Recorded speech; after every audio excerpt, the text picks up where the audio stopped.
brought this data here. It was Deloitte's India Banking Fraud Survey of last year. You can see that the first three or the total type of frauds, 59% of frauds were into the banking channel, were mainly on online frauds. Internet banking or ATM or e-banking and identity fraud all put together, 59%. The worry is the worry is the 59 has gone much more higher this year. It is at least 10% plus, which has gone up, and it is growing and growing. So next slide, please. So while we are talking about the security and the cyber security and digital India, there are certain things which is going to drive the risk, and it is going to make all of us aware why we need to spend time, energy, money, and efforts for security. The first risk driver, I believe that it is going to be infrastructure revolution. The way we see the new pipes are coming in, we all are talking about the 2G, 3G, 4G. Now, we all are excited to have 4G services, the 100 Mbps, and Reliance Jio is coming. Yes, we all will have high-speed broadband and wireless network, and we'll have transfer of data at the fraction of seconds. Somebody was saying that to download one movie, it will take not more than a second or so. But the flip side of this, that not only a good thing will come, bad thing also will come at the same speed. Are we ready to prevent at the same speed? That is going to be a challenge. The data explosion, the second key driver, what I believe that the way we are sharing data, and unfortunately in our country there is no data privacy law by which I can prevent my data. It is very common that if we travel with fellow passenger overnight with in a train or a bus, most likely the person, 99% cases, a person will come to know about all our history, where we studied from, where, how we fall in love and how we get married with this girl, and so on and so forth. Next day morning, we will come to know about this guy. The another issue that people are not aware about, the advancement of technology, how it is damaging, how one can reach to your demographic, because I'm giving my card for payment of something where that guy is taking my card, God knows, and he's swapping card. Okay, that is, he's doing some normal transaction. But he's reading my name, that I am Bharat Panchal, and then he can go to LinkedIn and he can go on Facebook and find out and everything. So data is there any which way there in the internet. How that person is going to make use of that? That is the question. And today, the way we are sharing data in maybe in social network or social media or WhatsApp, and the way we are connected with each other, I think that is what is making a bigger risk, where we, unless having the proper protection, the understanding about revealing the data at when, what, and why, unless that is known to the people, I think that is going to be a key risk in coming time. Third, which is very relevant and linked with the first two which I said, the WhatsApp and this Facebook and Twitter. Yeah, it is good, and everybody is very much passionate about using this kind of social media. Today, the problem is that everybody wants to always on. We hardly afford to lose our mobile at home. If we forgotten our key of office, but still we go to office. But if you left your mobile at home, I'm sure you'll come back and carry your home. If I upload my photograph on Facebook, and in next half an hour, if I don't get more than 10 likes, then it shows that it make me impulsive that, okay, why only 10?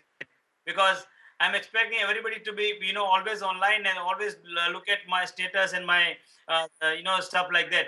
But that is what is making the problem, because the innocent people do not understand that somewhere they are part of the botnet and somewhere they have become conduit, and that is what making them always on, and people are using their particular device or this or their credentials.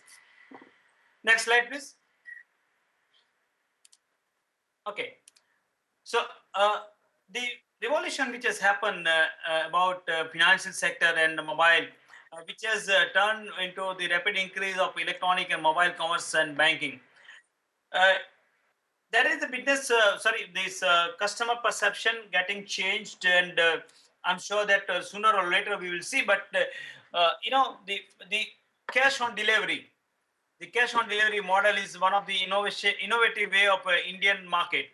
Nowhere I think is there existing in the world, and it is not because that the wrong notion probably people might have created, that people are scared of security, and that's why they are not doing payment online and things like that. I'm not sure, but at least I'm not agreeing on that particular thing, that people are doing this cash on delivery only because of security risk. No, there is no risk. It is maybe our Indian mentality to touch and feel, and let me see, if I find this okay, then only I'll pay for that. So that is converted into this model. What I'm trying to tell you is that that is a that is going to be a temporary phenomena. It is definitely going to get away, and everybody is going to likely to transact over banking, the internet and mobile e-commerce banking. But the challenge is not about those who are into the village, in urban and metro areas, those who are privy to the technology. We all believe that the country need the highest level of resources, and it must be dispersed across this country. We whatever we are talking about, the e-commerce or penetration of financial system, it is restricted to India, because if I had to give some data about point of sale machine, you know what, 1.2 billion point of sale machine across country, which are about 92% point of sale machine are only in the urban and metro area. It has not reached into Bharat. The 80% people, 80% Bharat has not seen the growth of 20% India. And if we leave them alone, I think the risk which is going to multiple is much more higher. I'll just give you one small example, which I'm sure many of you may laugh at this example, but you need to see the flip side of this. I'm heading the risk management, and I'm come across many weird fraudulent cases happen at at bank and using ATM card or internet banking. So we came across one particular case where customer was trying to get money, and he went to an ATM and he was not able to get money. And finally, banks were not able to figure out what's the problem, and because it was happening with the two three different banks. So I thought probably there is some issue in this system, and we tried to investigate what has happened. We reached to a final stage where we try to reach to the customer, that let us understand what, because it was coming from a specific geography of this country, and we try to understand through that customer that what is going wrong with this card, because it was my RuPay card.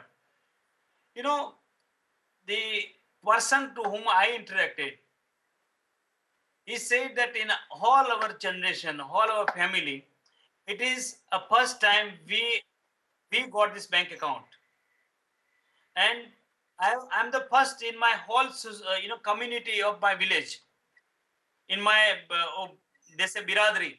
So I'm the first one in my biradri to get the card, and we were told that it is so precious thing, you have to keep as if you got the gold, and you have to keep your gold in your house. So what he did, the innocent guy, he went to a nearby town, and he properly laminated this card and kept it at home. He was trying to use that ATM. Even I also laugh like that. But the fact is, we are expecting this kind of people, where 80% of people in this country are not privy to technology. We are expecting them to protect the infrastructure or the system by making meaningful use of system. Uh, Many of banker would be there in this audience, and I would like to ask a question. If anybody can answer at later stage, what prompt us to send a welcome kit to our customers when they come and board as a customer, they come as a customer, we send banker send the bank send a welcome kit with nicely glossy paper with the nice logo, and the card is stick on that. But when it comes to do's and don'ts, you see the quality of that paper. Okay, it is not that as glossy as your beautiful logo which is printed on the front page on which the card is sticked. I'm sure it is not expected. Fine, that is okay. It is nothing about the comparing the quality of the paper. The issue here is the person who is in Gadchiroli. We are expecting he can't speak the Marathi in the way our Nagpur people or Vidarbha or Konkan people or we people speak here in our region. That guy is not conversant to speak Marathi in that way. We are sending do's and don'ts in English, and we expect that guy to read and follow the instructions. That is a problem in this country. That's where unless we convert the India and Bharat together, we have a long way to go. We can't succeed by just sending do's and don'ts, that too in typical English. Because see, I'll tell you the reason why I'm so much concerned. Before we launched our RuPay card in 2012, Visa Master put together, they issued around 375 million cards in our country for last couple of decades, maybe around 20 to 25 years. We made success ratio what in just 3 years we have issued around 280 million cards. Of course, it is a matter of pride for a country because what one could do in the 2.5 decades, we did in 2.5 years. Good. But as a head of risk, my worry is not that. My worry is that my numbers are growing, is good, fantastic. My transactions are going to increase. But the mass which is there who is going to use the majority of card are issued under PMJDY. They are not the people, those who were to the banking system. We are expecting, they have not seen the landline. They have not seen landline, and we are giving the iPhone, and we are expecting to explore the iPhone and make use of the iPhone. That's where is a big problem in this country, and that's where we always connect our data explosion and the increasing infrastructure unless it goes to every citizen in meaningful way. The security challenges are going to multifold. Next slide, please.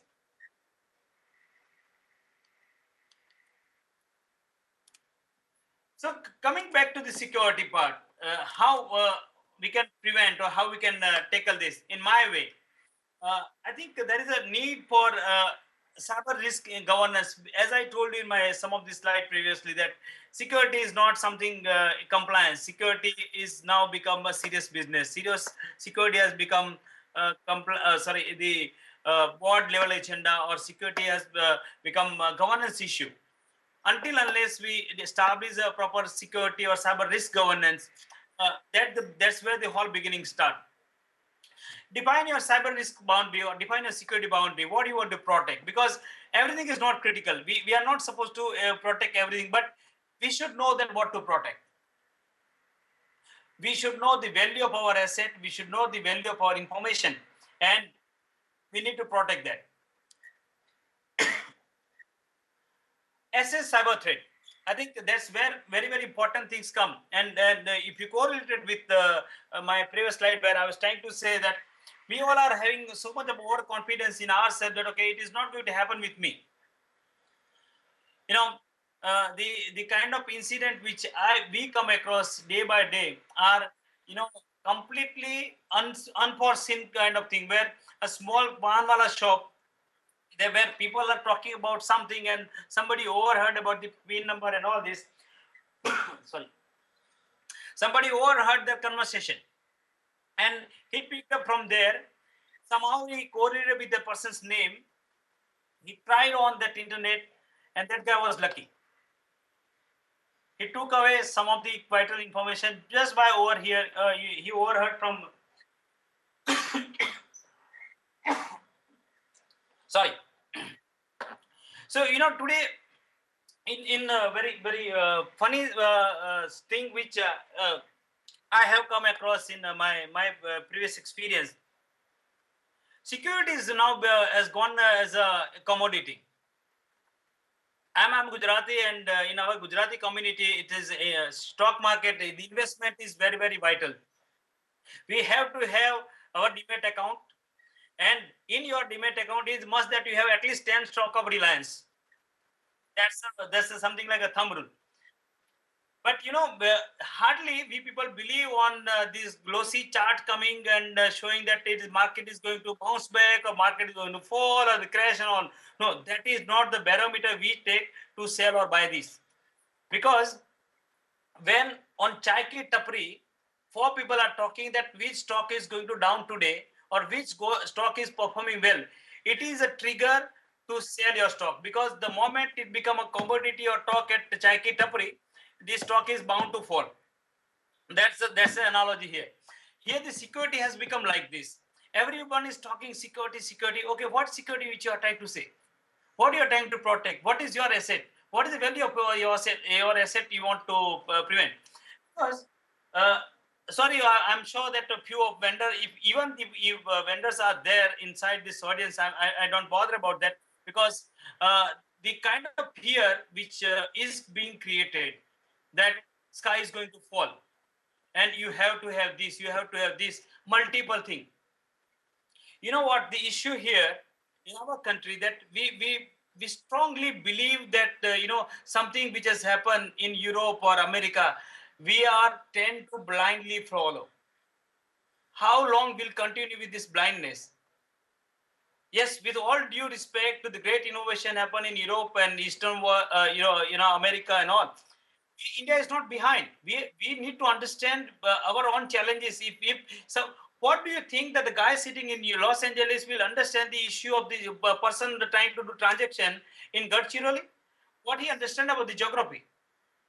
And our vendors are coming and throwing a solution on us. They have developed a shoes and trying to put into our feet, whether our feet is fitting to that shoes or not. And to fit our shoe, our foot, they will ask us to cut our feet to put into their shoes. Why don't you design a shoes which fit into my feet? But unfortunately, we are not demanding like that, and we are just falling into the trap what these people are giving one after one.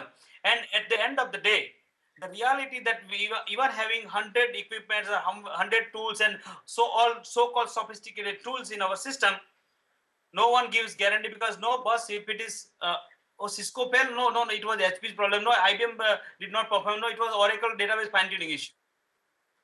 Whom we are going to catch? Sorry, I am not on names where just for representation purpose, nothing to do with that, please. Okay, so in my view, that how the new architecture should be. If you can please switch on the another slide. Everything is not necessary. Again, I'm with that disclaimer. Let me tell you that this next slide, which I'm going to show you, that you may find so many components on this particular slide. It is you decide that what shoes you want to tailor for your requirement. Not everything is necessary.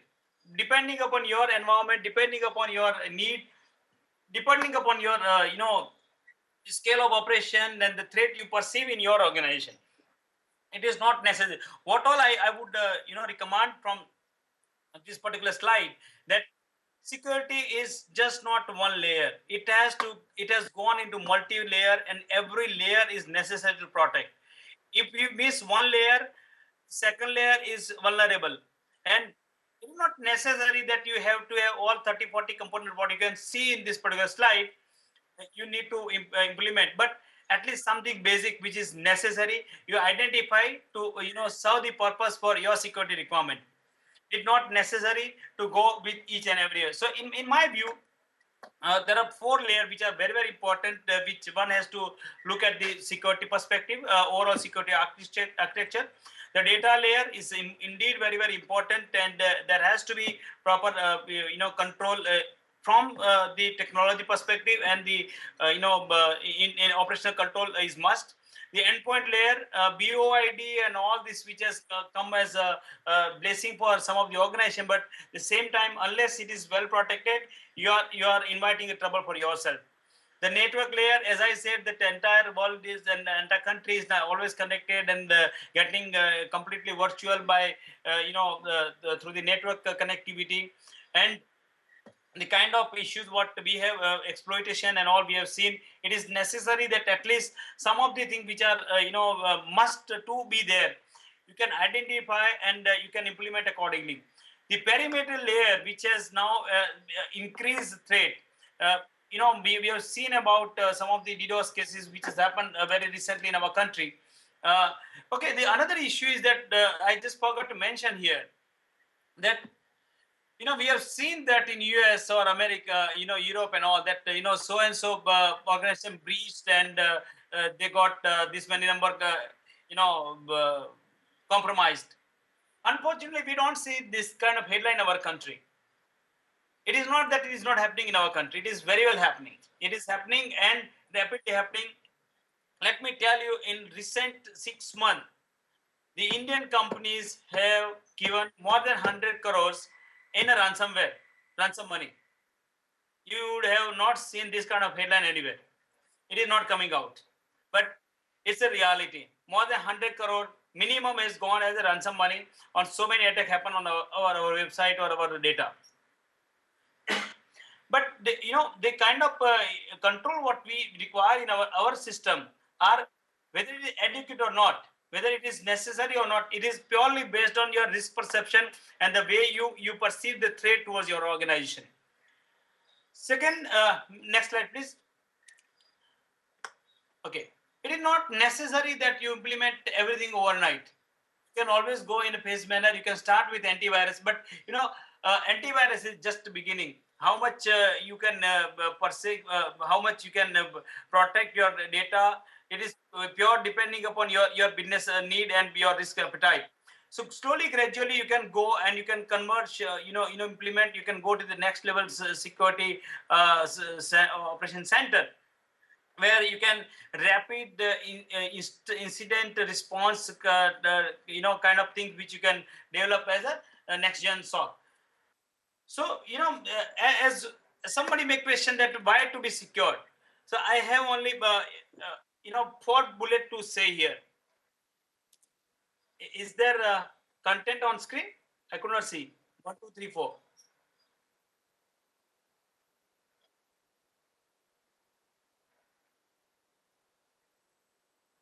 Okay. So there are four pillars in my perception or my view, that these are the four things which you have to consider while you are thinking about the security. One, the first and foremost, your customer trust. You can't, at any cost, you can't lose your customer. The second, India is highly regulated country. We are to some extent, it is a blessing to have such a stiff and very strong regulator, be it RBI or TRA or ILDA and SEBI. We have strong regulation. We have to comply with that. Third very important point is the security is a foundation. The quality and security will never ever come at last stage. If you try to inculcate these two at last stage, you have failed. You are not going to succeed in your project or in your security. Hence, security has to be considered as a foundation for anything. Last but not least, the way the world in which we are living today, the cyber world, probably you are, each and everybody is prone to be, become a target of any fraudster, and we are prone to be any breach. So it is going to provide a safeguard to your breach. Next. So some of the challenges, I think you can always keep those challenges in mind. That lack of customer, I think I have already spoken about that customer awareness. The boundless crime network, lack of internal awareness, organized silos. I think that somewhere now convergence is started happening, where risk and technology and fraud and other team are working together. But the most important point why we are not getting some support about law and enforcement, we understand that they are also having under tremendous pressure, but the kind of the speed at what the frauds are happening and the security breaches are happening, our law and enforcement probably now going to advance or going to be elevated soon. Next slide. Okay, so what you all need to be vigilant about? I think hacktivism and ransomware, trending crime in cyberspace, which is going to be there for a long time. The malware attack, the Trojan and botnets, APTs, these are the again very sophisticated and well targeted frauds or the attacks happening. Fraudsters are happening. Fraudsters are doing new techniques, and they are trying to defame or defraud people with very sophisticated technique, which again a 0 day in the fraud space. So for that, I believe the strategy would be you have to have more coordination between your security and fraud risk management team, where your risk and security work together. Very importantly, the prompt cyber risk incident response, because it is not going to give advance notice before it come, and once it has come, it will not give a time to look here and there. So you have to have defense in depth at the right time. The customer and industry awareness are very well needed, and strong authentication for any kind of access, be it a physical security, be it logical security. Strong authentication will help a lot.